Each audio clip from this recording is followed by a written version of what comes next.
Oke. Shabeerraan dhufee yeroo dhufee ture. Shabeerraa dhuftanii? Caamsaa sagal as dhufee ture. Dhugaa bahuu kan ture.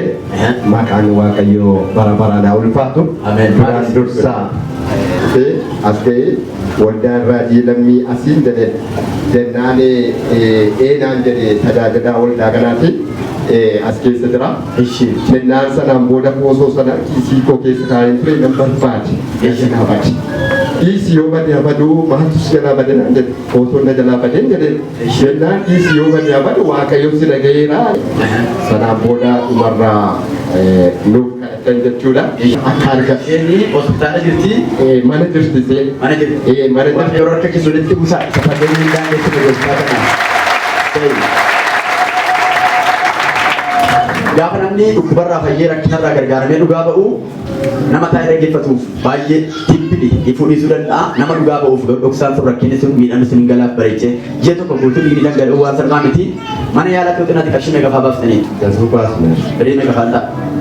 Akkana kudhanii baasne. Amma qarshii kuma kudhanii baaftanii? Qarshii kuma kudhan baaftanii dhumaa tokko dhufa hin argamu. Kuma kudhan baasanii mana yaalaa dhumaa fa'aa hin argamne ji'a tokko guutuu mana yaalaa keessan jechuudha. Roobiruma gaafatti deebitee galtuu haadha manaa kee fayyiteetti dhangala'uun dhiigaa sun qat jedhee dhaabbateera ittiin jedha Waaqayyo. Bishaan itti naqnee harkarraan keenye hin dhaqee farkisa. Ofii keessanii miti warra amantan ganamarraa kan ergaan isinii qaba. Bakkees manas kan jirtan akka ergaan fudhadhaa. Ati ajjirtaa firri kee hospitaala jiru bu'uurraa darbu. Sagalee nama baay'ee nagaama namni jiru as keessa ulfata argeessa mirgaa. Ati ajjirtaa waraabessi mana kee galuuf kee afaan isaa qabamu. Atajirta Waaqayyo irra galma salmaan sanii jedha idaayi. Ta'ee waan hin banne jireenya keerratti ta'u.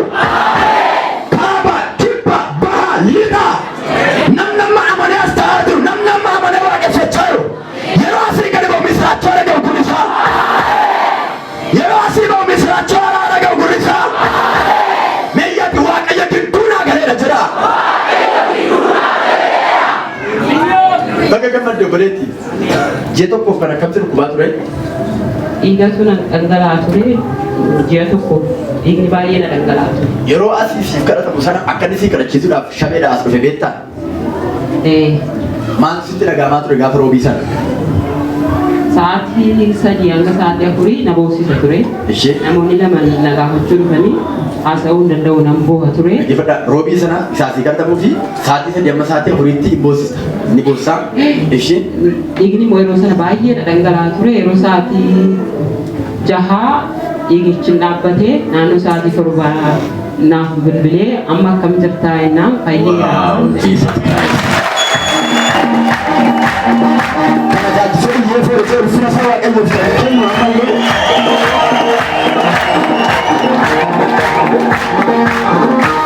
Waaqayyo ammaa kaasee qat godhee dhaabere jennaan sa'aatii 9tti buutu.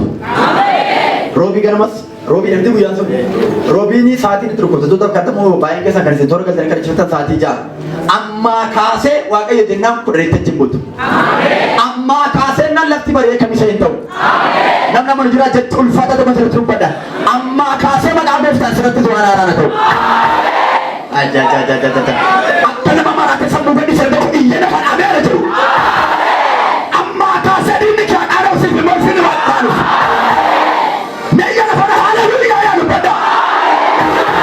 Akka jedhu Yesuus Kiristoos amma kottaa alaataa firii keenya lafa jedhu immoo ganda mandara bitaanaan dhaqnaa jireedha. Gaafa mandara bitaanii dhaqanii jedhanii Alaazaar du'ee awwaalamee guyyaa 4 buleera. Yesuus Kiristoos immoo kottaa gara awwaalichaa dhaqnaa jedhee Maariyaamiif Maartaaf warra Yihuudootaa achi jala isaa boorsan fudhatee gaafa inni dhaqu Yesuus Kiristoos Alaazaar du'ee awwaalameera. Gaafa inni du'aa sana kaasuuf gara awwaalichaa deemaa jiru imimmaan warra Yihuudootaa imimmaan Maartaa Maariyaamiin argee Yesuus imimmaan qabachuu dadhabee wajjin boo'ee jedhama. Bari'uuf gaafa ta'u lola baay'ata. Fayyini ta'uuf gaafa ta'u imimmaantu baay'ata. Balballi banamuuf gaafa ta'u lola baay'ata. Barcuma ulfinaatti tarkaanfachuuf gaafa kaatu lola sitti baay'ata. Dur tajaajila kan si jaalatu sitti badeebi'e. Kan akka obboleessaatti si yaala kaliinaatti si yaala. Nama amanuuf na jira barii kee ga'eera. Nama amanuuf na jira barcumni haaraan si dhaabateera. Fardi ulfinaa si fe'ameera. Akka manisaa fuudhaa si ta'eera. Amen.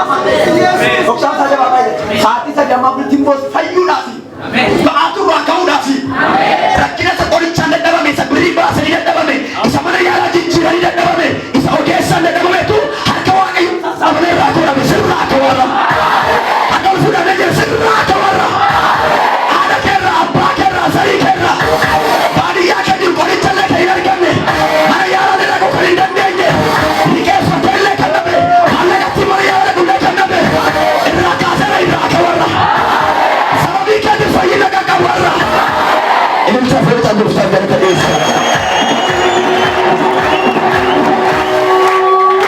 yeroo sana kaasee jiru nagaan sitti baqa naaf ta'e galanni guddaa waan badhaadheen dhangaloo dhaabateeraaf jiru jiru sirraat bakka kana booda hin jiru waaqayyo galanni guddaa ameen baga gooftaa maal sitti dhaga'ama amma baay'ee itti toleera waaqayyo sila eebbisu waaqayyo waldaa kana eebbisu wanti an jechuu barbaadu waldaan kun yookaan immoo nama raajii kun nama guddaadha waaqayyo yeroo kanatti kan nu kaaseedha waan ta'e hundi keenya iyyuu ittiin haa tajaajilamnu fayyisuu waaqayyo kana qofaa miti zayitii dibataa fudhadhee gale sana andoom nama ollaarraa dhukkubsatetti kennineennaa zayitii sanaan namni fayyee jiraachuudha dhiigni isaanii akka tasaa deessee kaatee dhiigni si ol ka'e dhiigni si ol ka'ee of wallaalteennaan zayitii sana biiddee dhuftee obboleettii koo fudhattee geessiteetti kennite battala sanatti zayitii dibataa sana gaafa fudhate achumaan dhiigni si deebi'ee nagaa taate jechuudha kanaafuu waaqayyoo waldaa kana haa eebbisu naa galateeffadhaa jechuun barbaadan.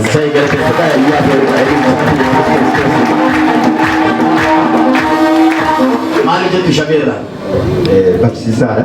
isaan barsiisaadha Lamaan keenya barsiisaadha. waaw gooftaan isin eebbisu ayyaanni waaqayyo isiniif baay'atu bara jireenya keessanii kan eebbifame haa ta'u ayyaanni waaqayyo isiniif baay'atu iddoo keessanitti deebi'a eebbifamaa